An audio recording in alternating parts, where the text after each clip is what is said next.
Good morning, good morning, good morning. Our program will be starting in about, good morning. The program will be starting in about 5 minutes, so please take your seats.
Good morning.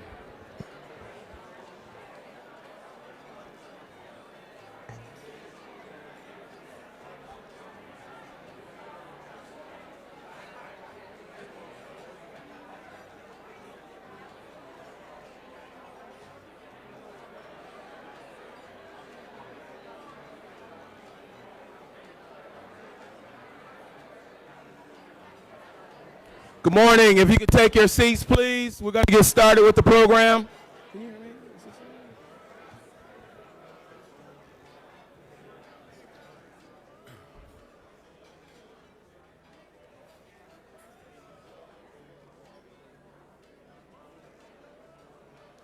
Okay, good morning. How's everybody this morning?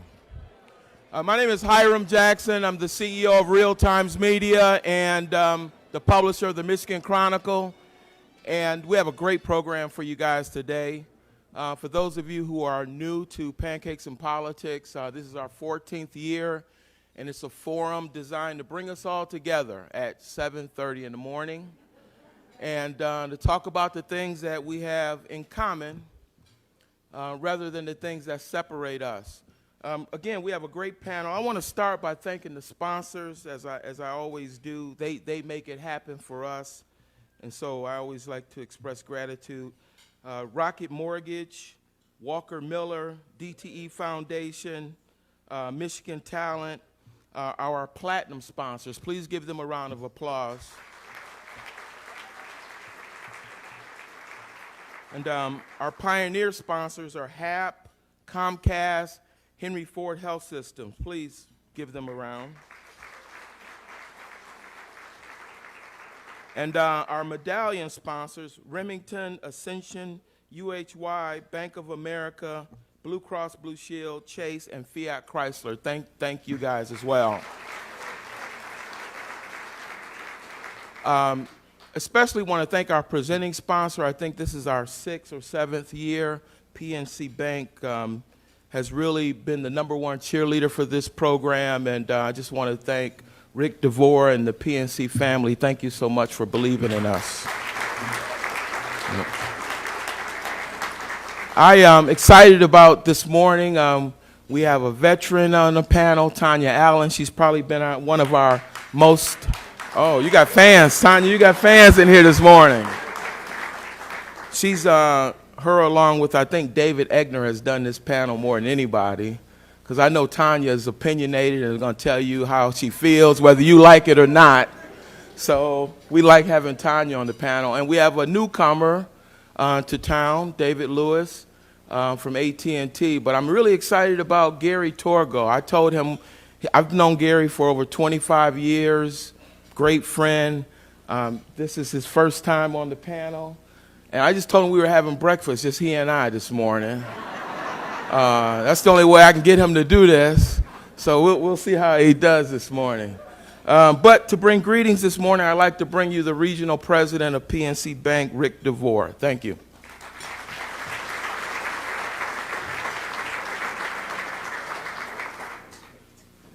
I was teasing Hiram. He doesn't wear a tie. He said he wanted to look like he's a millennial, but I'm not sure. I'm not sure if it's working or not, but for some of you know this story of me, but maybe you don't. But I was gone from this region 19 years and came back about 9 years ago. I've lived in Cincinnati, Indianapolis, Pittsburgh, Cleveland, and now back home. The reason why I share that story is because sometimes you get a different lens on what's going on in a community when you have a different viewpoint. I'm here to tell you that I think sometimes we as Detroiters and Michiganders don't appreciate all the things we've done and what we have. I always use the airport as my example of just a great asset, and unless you travel a lot to other locations, you don't realize how great we have it with our airport. And the bankruptcy. And yes, you heard me say the bankruptcy. It gives us a new beginning and a great platform. And I've stood before you many times and talked about the neighborhoods, and until they come back, we really don't have the renaissance. These leaders and others, and including myself, have embraced the mayor's challenge about what we need to do in the neighborhoods. And I really think the approach, ground up, not top down, is the right approach, somewhat of a page out of the playbook of Tanya Allen, if you will, with the coalition. But until we get this right, and this is going to be really heavy lifting, we're not going to address these inequities. We know there's inequities, and until we get this done, it won't be resolved. So I'm really looking forward to this panel, and again, I salute the staff at Pancakes and Politics. Thank you very much.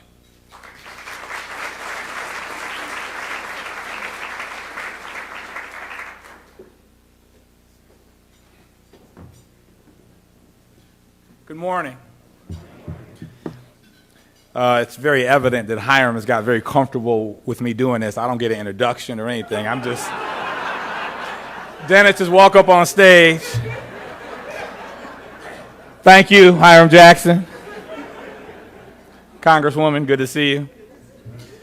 Before we get started with the formality of the introductions in the panel, I'd like to give a couple of shouts, if you will. The first is to Rochelle Riley. Is Rochelle here? Oh, hey. Good morning, Rochelle. Rochelle was just inducted into a Media Hall of Fame, North Carolina. So congratulations.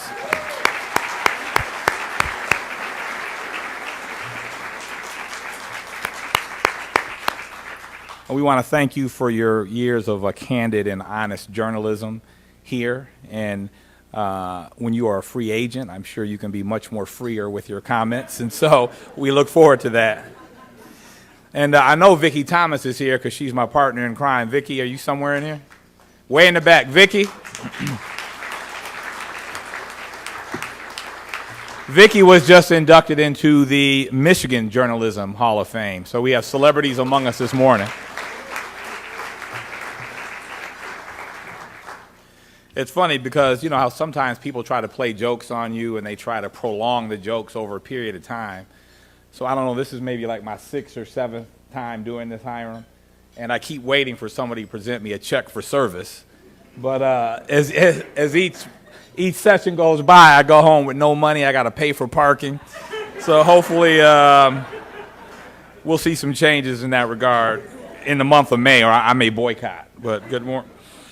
Anyway, let me, without further ado, so we can maintain the schedule, bring up our guests. And let me say that given what's going on politically, socially, economically, not just here in Detroit, but in the state and around the country, I think that this panel is very timely because we have entrepreneurs, people from the corporate community, a couple members of the banking community, and for those of you who saw what went on last week, which was a circus in D.C. with some of our leading financial institutions. Gary, I'm happy you weren't submitted to that. I think it's very timely, and we have a newcomer, relative newcomer to the area, in Mr. David Lewis, and so I'm interested in hearing his perspectives on the area. But given the response that you had to her name, I guess it's appropriate, Tanya, to bring you up first. You got a lot of love in the crowd. Tanya Allen, the President and CEO of the Skillman Foundation. Thank you for being here.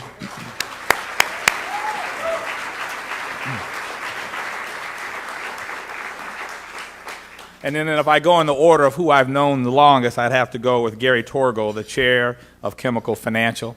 Gary?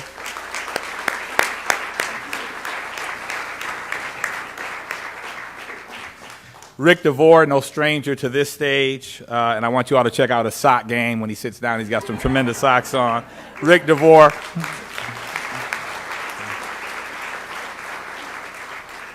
And last but not least, former clerk for the federal court system, longtime resident of Indiana and a new resident to the state of Michigan, and a corporate leader in Detroit from AT&T, Mr. David Lewis.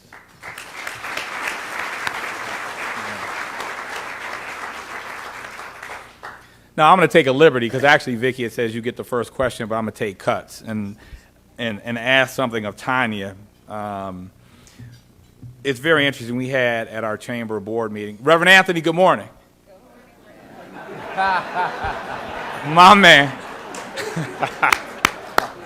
I want to make sure that everyone has got your tables for the NAACP Fight for Freedom Fund dinner.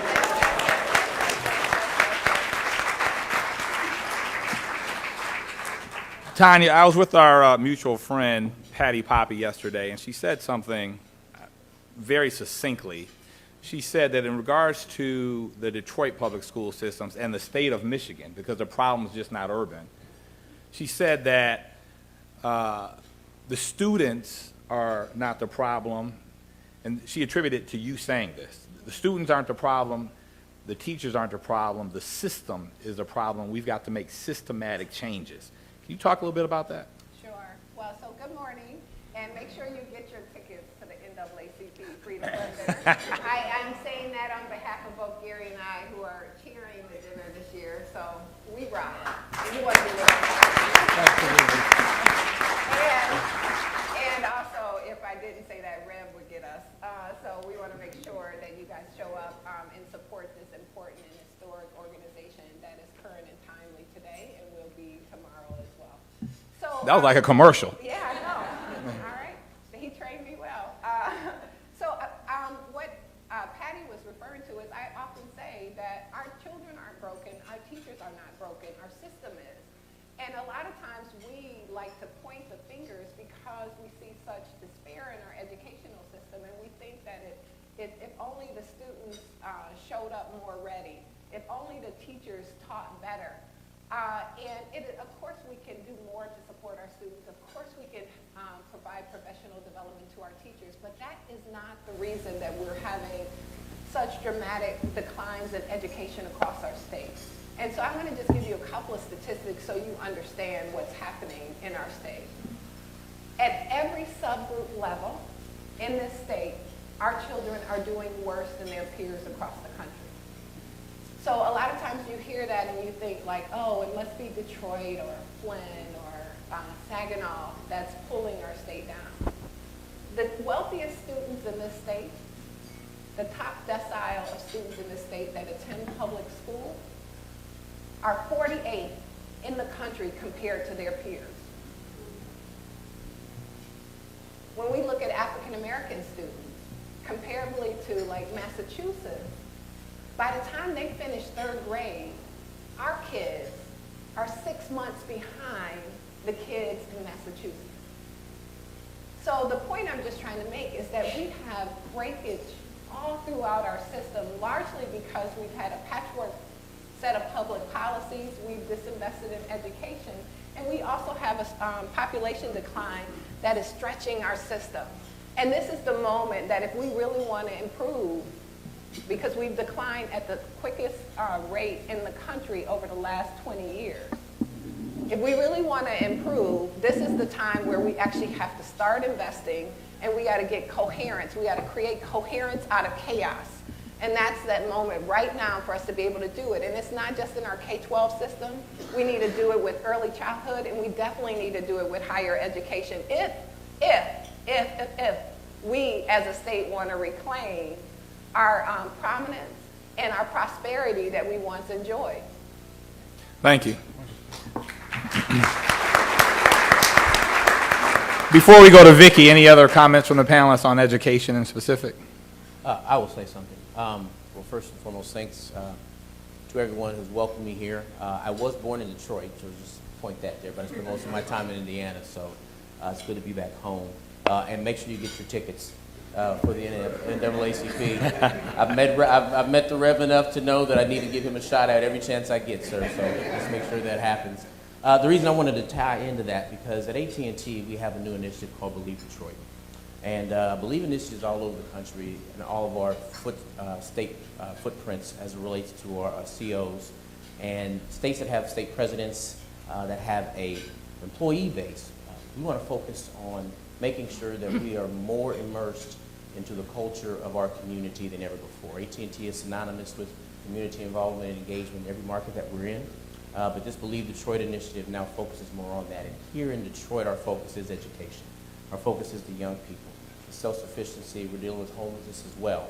But we believe that we need to get to these young people before the decisions that they're making are the wrong decisions. I don't believe in a bad community. I don't believe in a bad neighborhood. There's toxins in those communities that make it bad. But I hate when I hear that cities like Detroit, cities like Flint and others are bad communities, bad neighborhoods. That is so far from the truth. So what we're focusing on in the Detroit area is making sure that we are immersed with organizations like the National Action Network, NAACP, Urban League and other organizations, to making sure that we're going to help be a part of the solution. So we committed $500,000 last year for 2019 to work with organizations throughout. So companies like AT&T are not going to continue just to listen, write a check, and walk away. On behalf of the 5,500 employees, we are engaging and we are committing our support to make this city, this state a better place.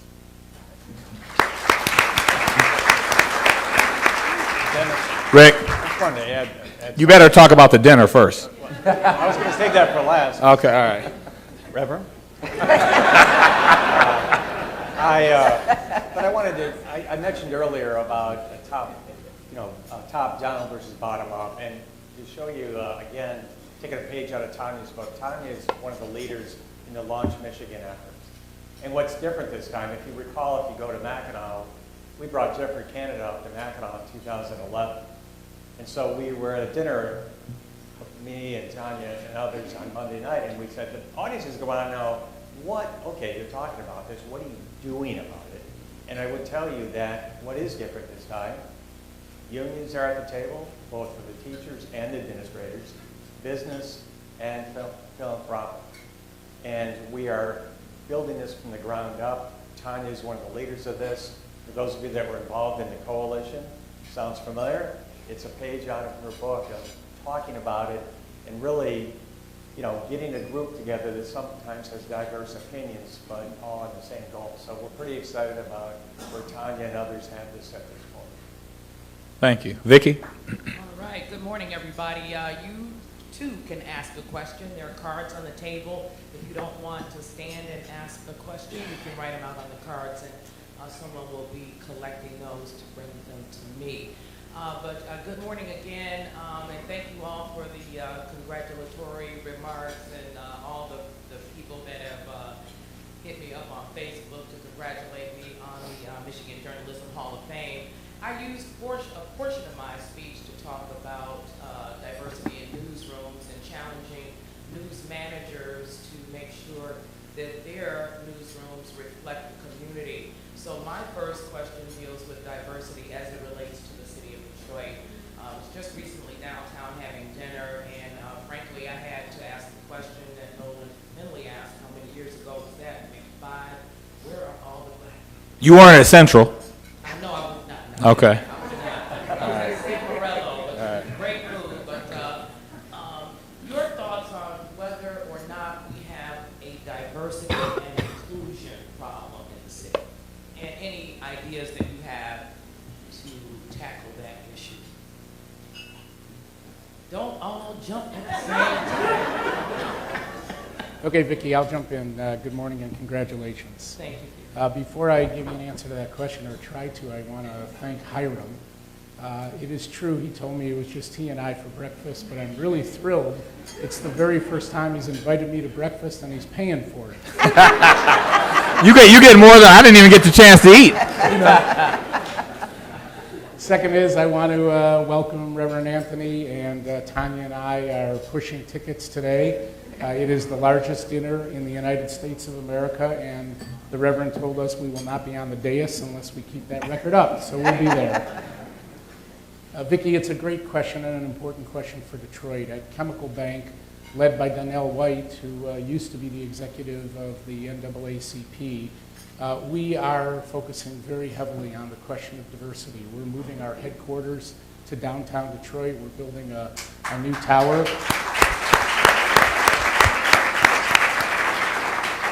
We are moving a 100-year company from Midland, Michigan to Detroit, Michigan. And we just had the privilege of acquiring the naming rights to Kobo. It's time that Kobo's name came off that.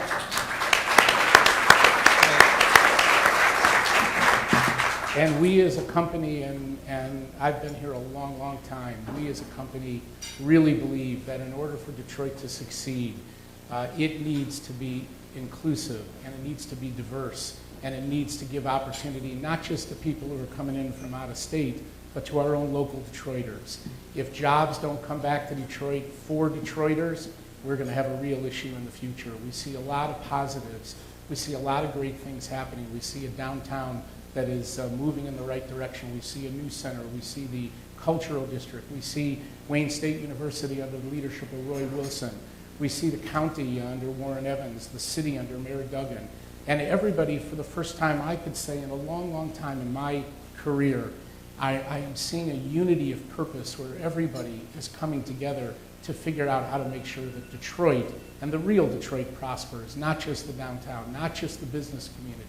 And we as businesses and we as folks who are investing in the city have to make sure that that is our primary focus. The mayor announced a new initiative for 7 neighborhoods, and 7 companies stepped up, including ours, with significant dollars. There's going to be almost $500 million in investment in the next few years into the neighborhoods for streetscapes and parks and opportunities and housing for the people, the real Detroit community that lives in those neighborhoods.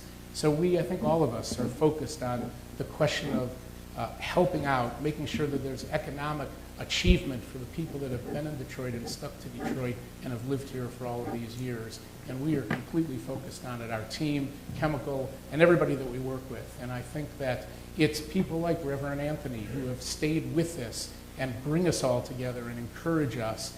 We're moving to downtown Detroit. It's a really major decision to bring a board of directors, very diverse board of directors, to say we want to be in downtown Detroit. We're bringing a minimum of 500 jobs, and we're going to do everything we can to make sure that it's a diverse community and diverse opportunities. Thank you.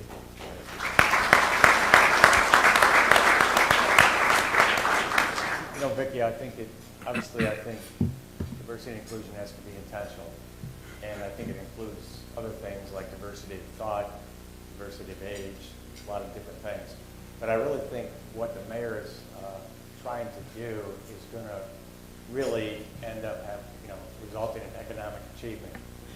I mentioned I came back here in 2010. I remember sitting in front of a place with Sean Wilson sitting right here, and he said, you know, Rick, he said the middle class is gone. They left.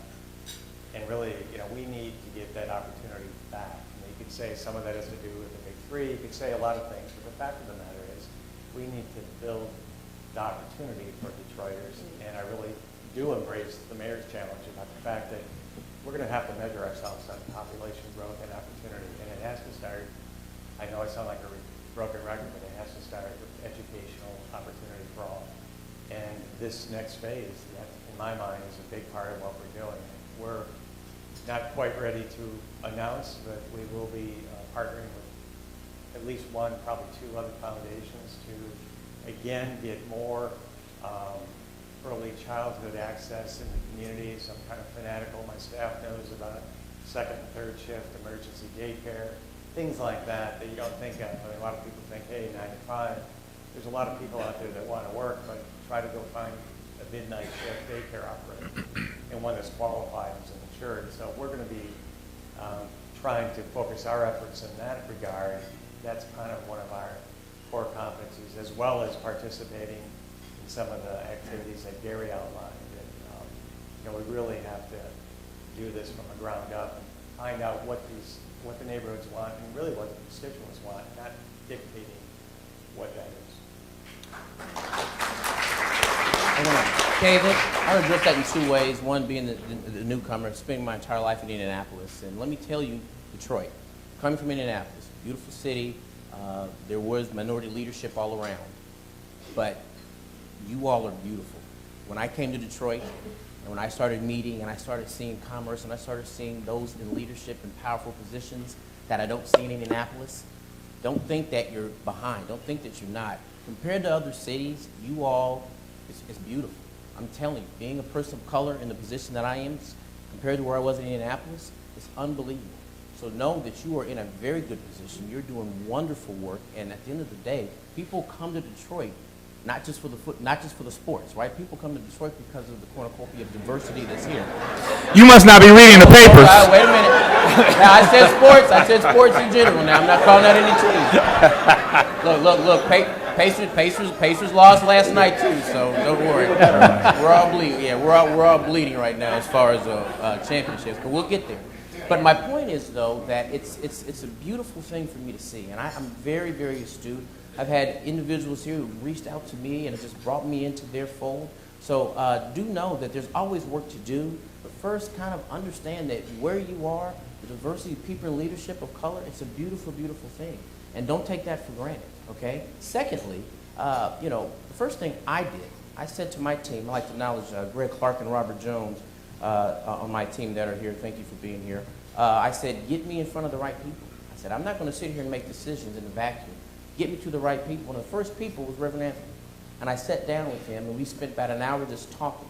And the first thing he said was, well, if you look down the street or down the street and on the other side of the corner, I don't see AT&T. You go a block away, I don't see AT&T. So if you want to ask me what can you do, I need you to be visible. I need you to do more. So people like me understand, companies like I understand that even though we can partner as corporations, we can't make decisions unless we go to the people who see it day to day. Reverend Anthony, I want to make an announcement that I just found out a couple weeks ago that we are going to open 3 new retail stores in the Detroit area based on that luncheon that we had not too long ago. But again, our CEO, John Donovan, came from Dallas. I had a community lunch. Reverend Anthony was one of the people there. He made that comment. We listened. We can't make the right decisions until we get in front of the right people and ask the right questions. That's how we make Detroit better. So I would like to offer, because when we talk about these things like diversity and inclusion and equity, in which we hear a lot in our community more recently, I like to start with a basic definition. Because we can say words, but we might not mean the same thing. So I could describe or define diversity as counting the people.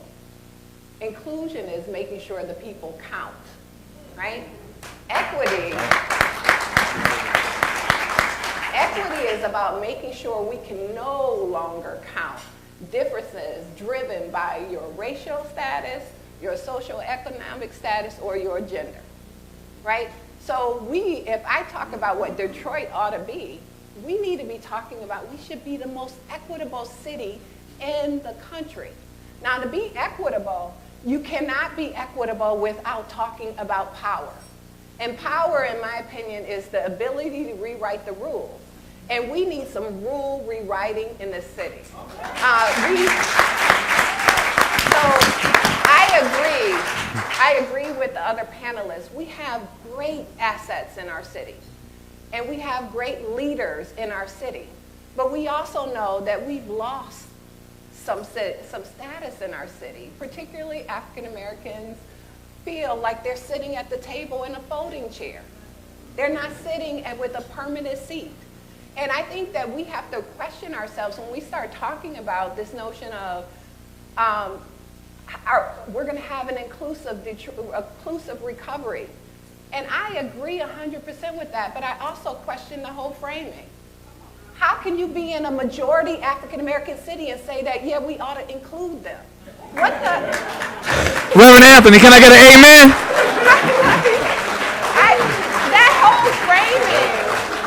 That framing, and I did not curse. I'm feeling very proud of myself right now. My point around this is that we have to question ourselves on why we think we can have an exclusive recovery, right? Like, we have to be thinking about like how we begin to spread wealth and spread opportunity and spread access in our city. And we need to do it at the neighborhood level. We need to do it in our educational system, but we also need to make sure that there are systems, policies, and practices that make sure that there are equitable access. Because if we don't do that, then what we will have is a city that is recovering well, like places like New York and San Francisco and Boston and Washington, D.C. All of those cities had the same troubles we had 40 years ago. And we look at them today, and these are the places that are in the center of our country. They're the hotbed of our country's economy. So what do you think is going to happen in Detroit?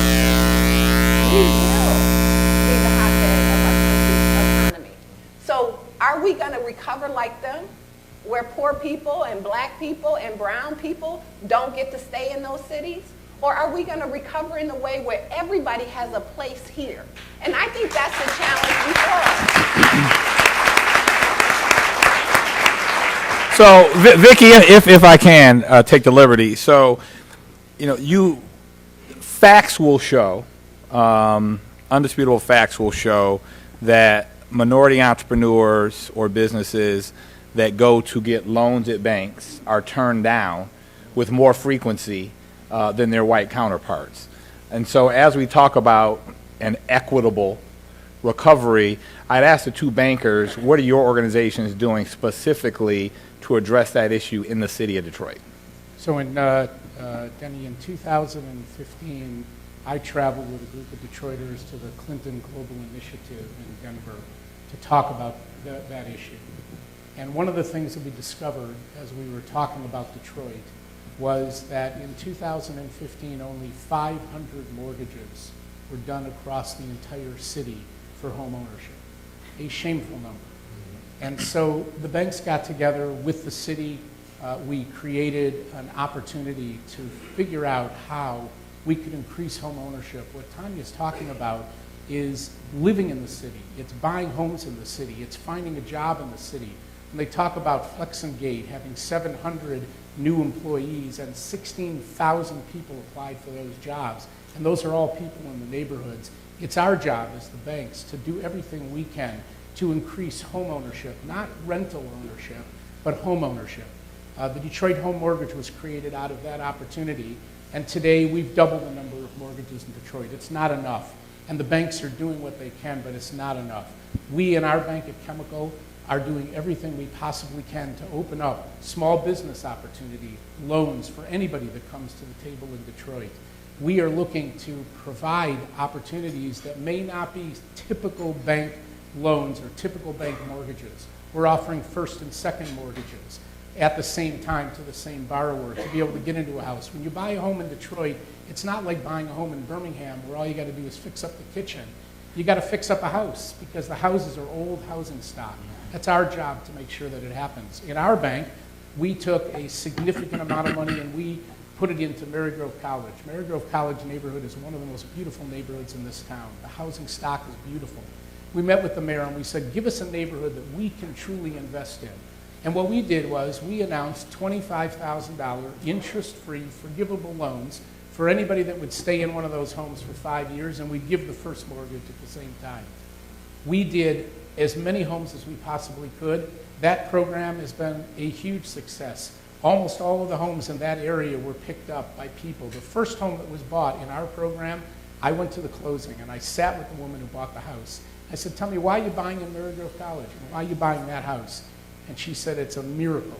She said, I grew up in the house next door and my parents still live there and I dreamed about living next door and I could never do it because I couldn't get a mortgage.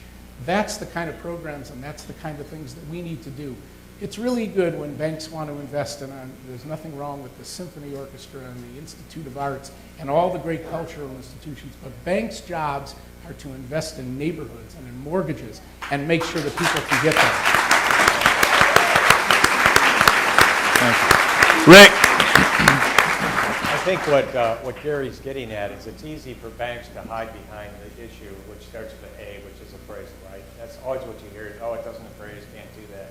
And so what you really need to do, and I would agree, we have a fund that we're working on another fund to get at these issues about a little bit more down payment, a little bit more side issue with fixing up the home to get to that city certificate, right? That's the thing is, hey, I just used all my money to get this house. I can't fix it up to even pass an inspection. So, we're involved with that.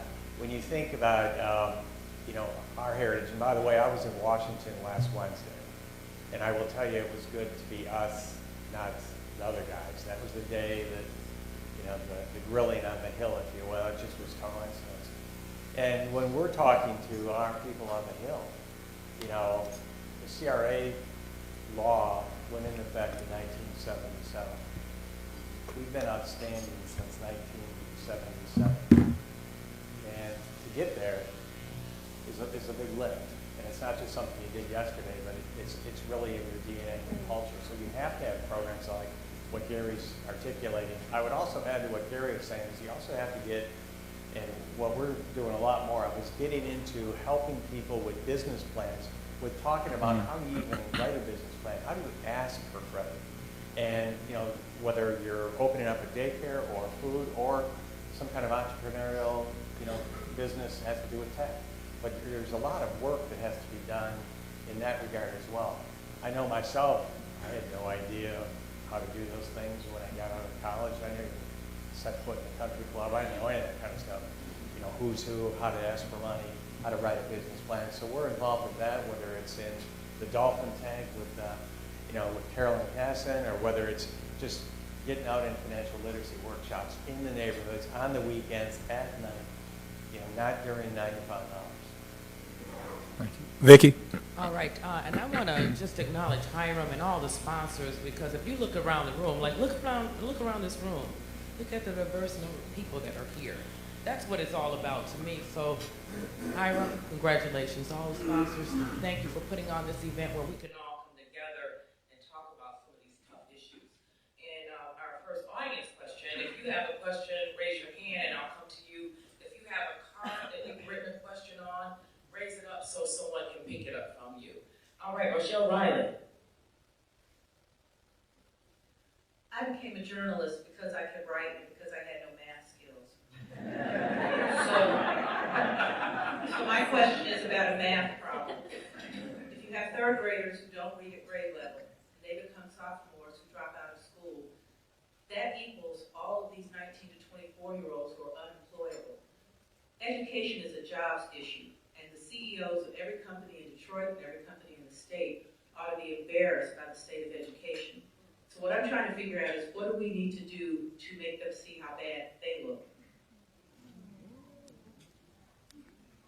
I'll start and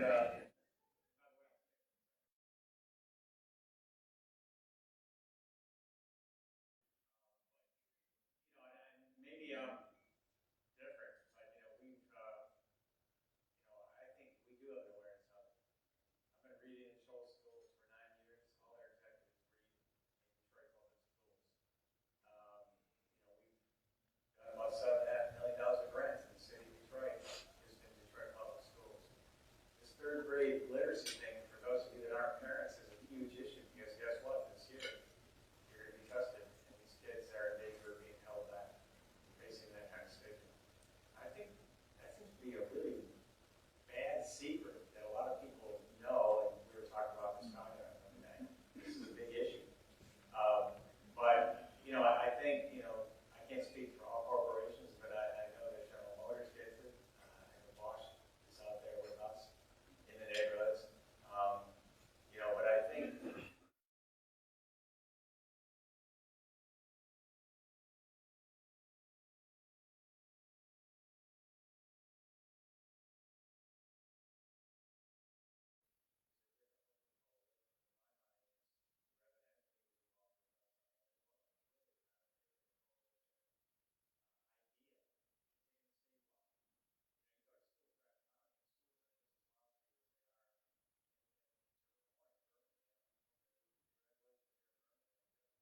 the Birmingham of Massachusetts, you're off. And so I really think first it starts with an awareness, educational level set. You're going to hear that at Mackinac. It's going to level set, get rid of this myth about Pontiac and Saginaw and Detroit. Get rid of that. And then people got to get involved and put their resources where their mouth is. But it is a crisis. We've talked about this before, right? You made a grand bargain, but you need a grand bargain for the kids. And it's an epidemic right now. I know for AT&T, as I mentioned earlier, with Believe Detroit, that's exactly what we're addressing. What are we really doing? How are we taking, well, if our employees live, work, and raise their families in this very city. So it's more than just a matter of an update on what AT&T has done. Now we're asking for buy-in from all employees. So in addition to our financial investment, we're now putting human capital and sweat equity to it. I just met with CDU yesterday for a $100,000 grant that we awarded them for this year, and we went to some of the high schools, and I met with some of the principals and the educators, and we talked about, okay, here's what we're doing, what can we do, how can we do better, what more can we do? And I have had a kind of an all-hands-on-deck call to all employees. You don't have to be from Detroit to believe in Detroit, okay? You don't have to be from Flint to believe in Flint, right? So what we're doing now, in addition to our investments, we're putting more of our sweat equity towards So we're giving more of our employees paid time off to go volunteer in the community to address and work with these schools. Because as you go to any high school, my mother taught Indianapolis Public Schools for 35 years in Indianapolis. So I saw it firsthand. And it's all about resources. It's all about time, talent, and treasure invested in these young people. So that's what we are focusing on. That's the whole purpose of Believe Detroit through AT&T, and that is taking our talent and doing more than just writing a check. We're actually putting our people and our manpower, and we're going to be so visible that this time next year, you're going to know what Believe Detroit is. You know, Rochelle, I would ask corporations in the room, you know, to join us in this. You know, since we purchased National City, we have over 22,000 hours of reading and other activities in Detroit Public Schools. And our employees get 40 hours paid time off a year. And so with that said, I really, really challenge other corporations.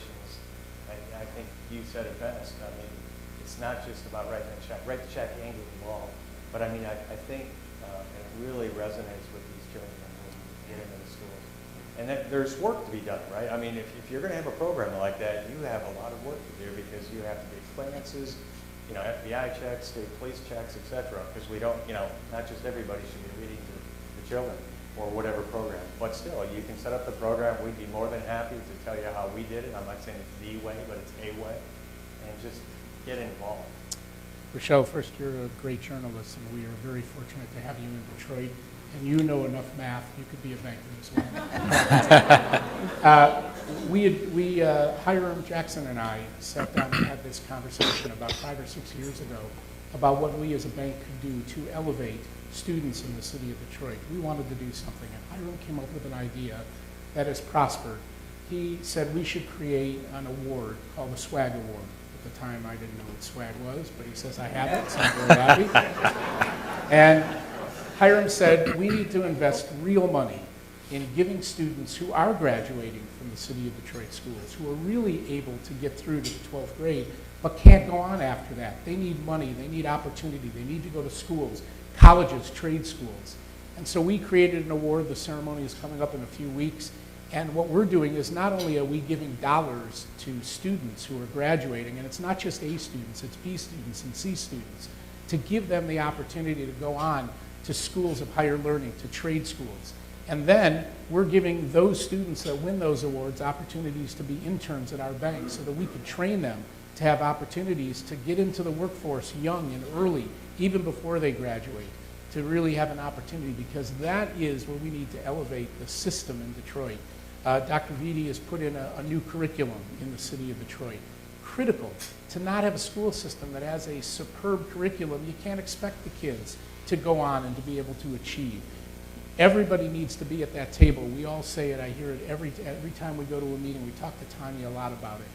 It is, we could talk about business, and we could talk about culture, we could talk about diversity, and we could talk about housing, but if we don't deal with the educational system in Detroit, we are never going to move this city forward. That's the critical area. You know, Dennis, when people ask, what can I do, or can I talk to my lawmakers about something? Let me give you another example of something that maybe we need to correct in the state of Michigan. Your credit can be used as a condition of employment. And if you grow up in poverty, you probably think that the bank is the payday lender at the corner. There's a pretty good chance that you're not going to have good credit, and therefore you can be denied employment, certain employment. Not all states have it. And so when you're talking to your legislature and you're talking about things, it reminds me a little bit of the punitive when you come out and get released out of incarceration. But that would be something that, you know, people can embrace and take home with them, because some people don't have the opportunity to have that perfect credit score when they get, you know, to be 18 or 20 years old. They don't have credit. Maybe that's something to tackle, but that's an example of something that's not universal in this country, but is in this state. Yeah. So third grade reading is a bellwether for our education system. So it's not that we just only care about third graders. It really is a determinant. It basically means that as a part of their early life, we have equipped them with the skills to be able to read, And now once they go past the third grade, you need to be able to read, you learn to read, and then when you get to third grade, you're reading to learn. Now, what Rick talked about was that we have a law in our state that has just passed that says that if a kid knows how to read at proficiency by third grade, then they will be held back. Now, what does that mean? That means that 80% of African Americans in this state would be held back. It means that 70% of Latinx children would be held back. And it means almost 55% of white children would be held back. So instead of us fixing our systems, we want to penalize our children. And so I would say this, Rochelle, around this issue, is I actually do think that business has woken up around this issue, and not to say that they've been absent from it.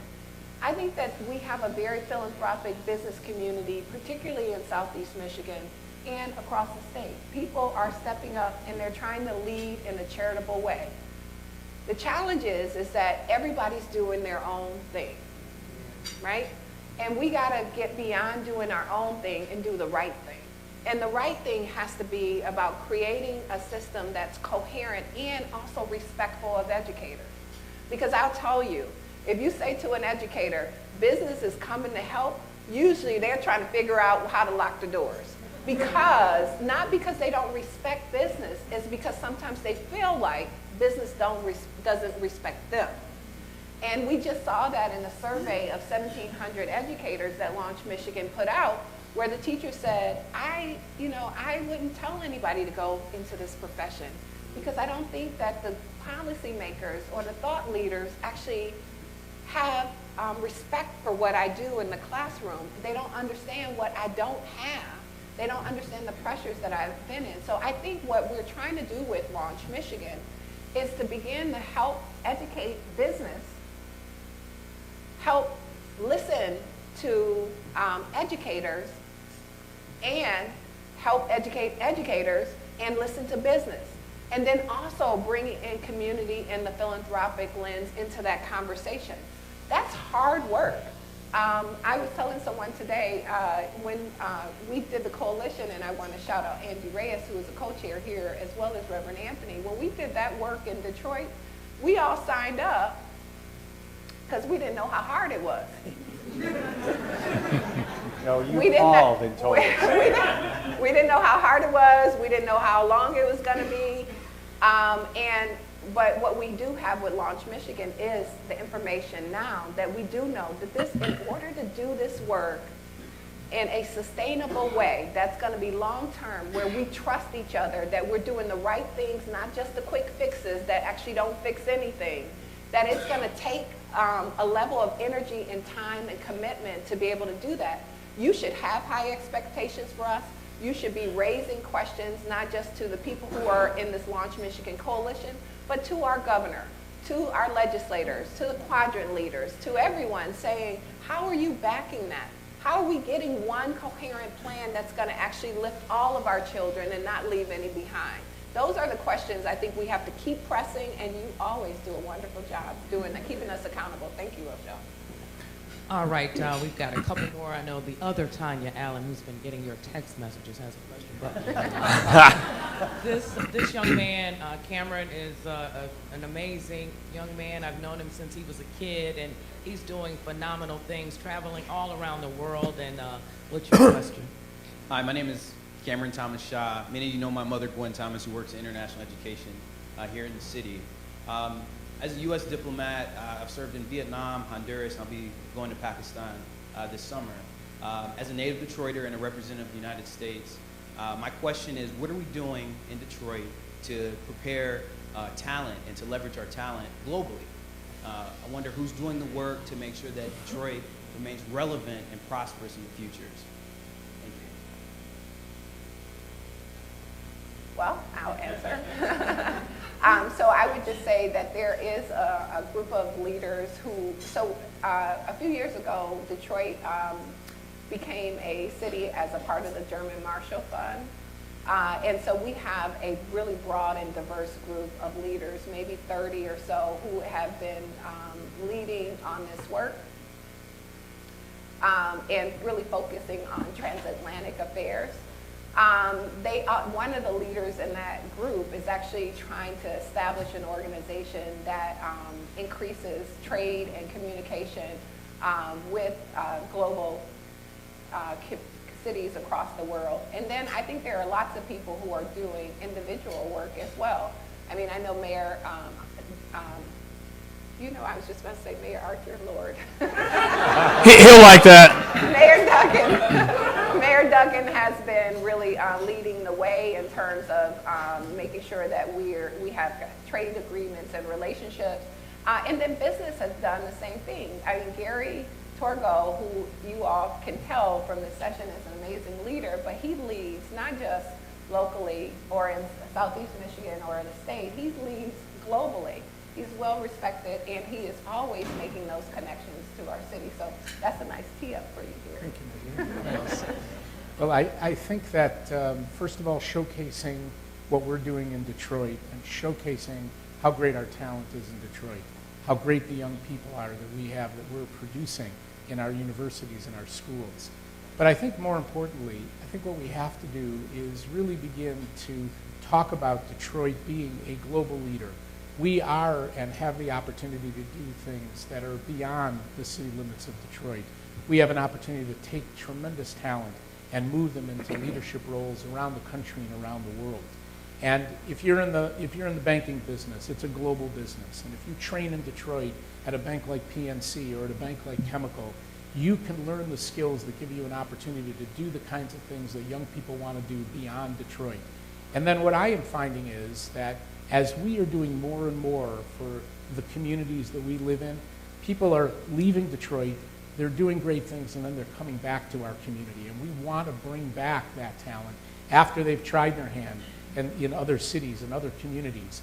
I have 5 children. They all came back to Detroit from New York and Los Angeles because they understood that what we've got going on here is different. It's modest, it's beautiful, and it's an opportunity to really showcase what Detroit can produce. And the more we do as a group, the more that we have leaders in our political offices and in our foundation offices that say Detroit can be a top 10 city, a #1 community. Our job will be to promote that, and then we will be able to get the notice around the world and in our town. I think we need to all be ambassadors to that. What I mean by that is there's a vibe here, and especially with young people, you can get more responsibility and do more cool things at your age than you can in the previously mentioned cities, New York, Washington, Boston, and San Francisco. I mean, take Katie Trudeau on the mayor's staff. I mean, she was in Boston, and she came back here, and she, in my mind, probably has a lot more responsibility than what she had in Boston. She has a great educational background, a great mother who used to work for Kresge, but my point being that she's a culture carrier. She's telling her friends, her partners on Facebook, hey, you need to be here. This is where your real action is. And I think all of us have to embrace that and let people know that. Yeah, and great global cities, I'm sorry, Jim. You're fine. Great global cities are cities that actually own their DNA. And I think when I think about so the mayor of in Berlin said one time, a long time ago, he said, we might be poor, but we're sexy. I was like, I can live with that. But the point that I'm making about that is that we often look at the things in our city that's wrong, and a lot of the things that are challenges for us are also, if we flip them, they're great opportunities. We have to own our DNA.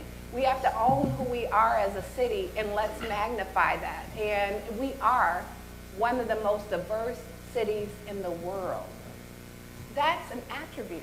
And if we don't build on that and use that as our platform to magnify who we are, that if everybody can come here and you get a fair shot, if you come here, you can be successful.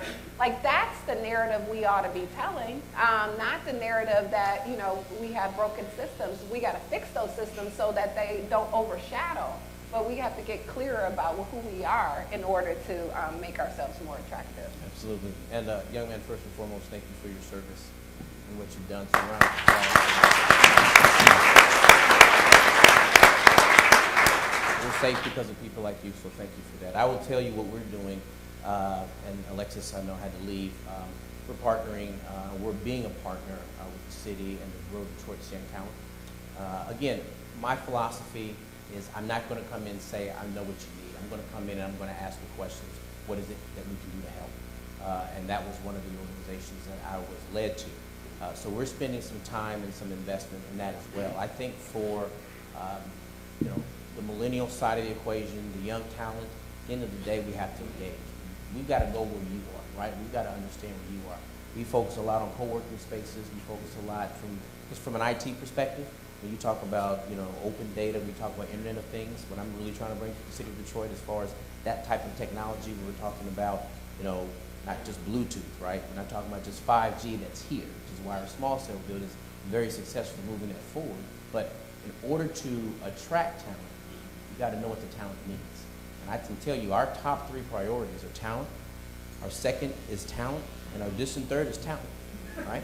Because at the end of the day, if we don't understand what the talent wants, it's more than just a paycheck, it's a quality of life, right? So it's understanding exactly what's different. It's different. They don't want, these young talent, they don't want a corner office and a secretary and white picket fence, right? They want a quality of life. They want to be able to live where they can walk to a bar or walk to a restaurant and then live downtown, We're the automotive mecca, right? We're talking about autonomous vehicles. That's all and well, and we're focusing on that. That's why we're trying to lead the way in 5G. But at the end of the day, some of these millennials don't want a car. They just want public transportation so they can get from A to B.